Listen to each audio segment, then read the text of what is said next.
To zasypanie, môžeme to spomenúť len tak okrajovo, pretože liečba bez liekov nemá veľký význam, hej. Tento syndrom zo zasypania, alebo tzv. Crash syndrom, on môže vzniknúť buď tak, že teda človeka priamo niečo zavalí, ale môže vzniknúť aj napríklad po rôznych alkoholických excesoch, po veľkej fyzickej námahe, ak niekto zabehne maratón a vôbec na to nie je fyzicky pripravený. Totiž to dochádza k jednoduchej veci.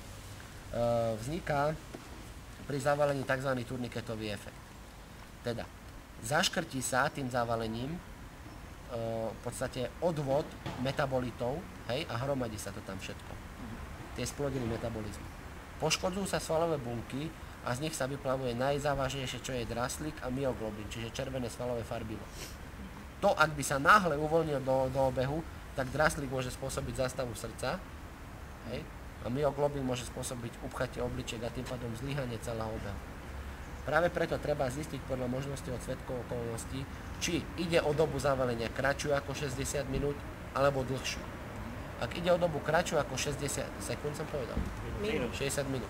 Ak ide o dobu zavalenia kratšiu ako 60 minút, čiže kratšiu ako 1 hodina, môžem toho človeka odvaliť a zase prvotné vyšetrenie, druhotné protišokové opatrenia, príchod pomoci. Ak je však doba dlhšia ako 60 sekúnd, nesmiem ho odvaliť. Musím ho tam nechať a čakať až na príchod záchrannej služby. Tam iná liečba, iné vy teda neviete spraviť.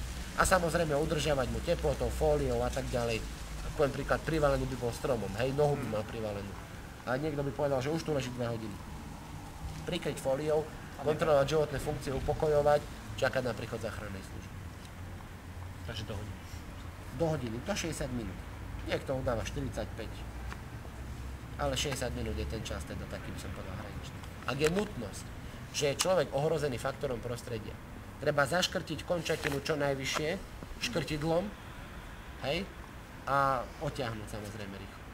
Ale nikdy nevyslobodzovať alebo neodvaliť toho človeka, ak je doba dlhšia ako 60 minút. Tak som nevedel. No, tak už vieš. Čiže ak bude niekto zasypaný, zavalený, tak je takýto postup. To sa týka aj lavíny a podobne, takýchto vecí? Áno, jasne.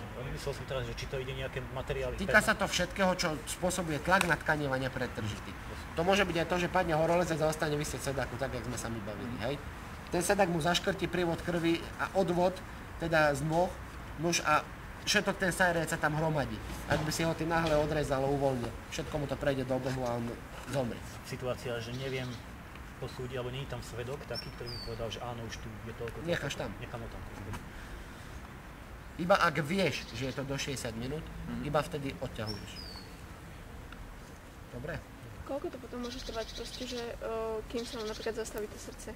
Že keď viem, že záchranka už prichádza, alebo tak, to je za chvíľu. To je za chvíľu, lebo ten draslík sa vyplaví a on spôsobí také zmeny polarity srdcových buniek, že jednoducho to srdce prestane pracovať normálne.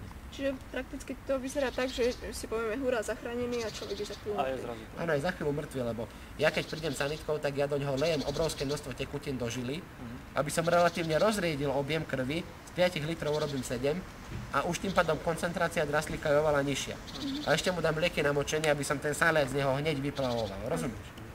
Čiže najprv ho takto preliečím a až potom, keď viem, že a okrem toho ešte načítam EKG, kde sa dajú vidieť zmeny hladiny draslíka a už keď viem, že je relatívne OK, potom ho odvalím.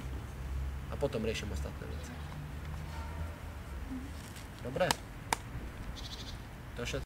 A napríklad keď topiaceho vyťahujem z vody a neviem, či tam ako tam skočil, alebo čo, tak stále dávam pozor na tú chrbticu. Dávaš pozor na chrbticu, ale lebo ideálne je zistiť už hneď vo vode, hej, že či ten dotyčný dýcha.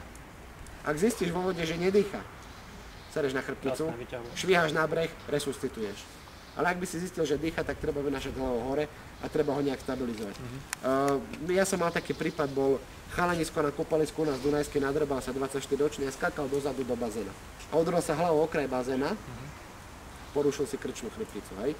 A plavčici, on bol privedomý, proste len nevedel plávať. A plavčici ho vyťahovali, jemu sa kýma celá hlava a bol odrovnaný. Čiže vtedy treba opatrenie na chrbticovú dlahu, rovno ho udržiavať, tak jak sme sa učili, fixovať hlavu. A normálne ho môžeš držať na vodnej hladine až po náš príchod, keď my ho dáme na nositka, komunikovať s tým, že neboj sa, bude to v poriadku a tak ďalej a tak ďalej. Ale ak je v bezvedomí a nedýcha, okamžite na breh. A resuscitovať, hej? Tam je vždy prvorada záchrana života.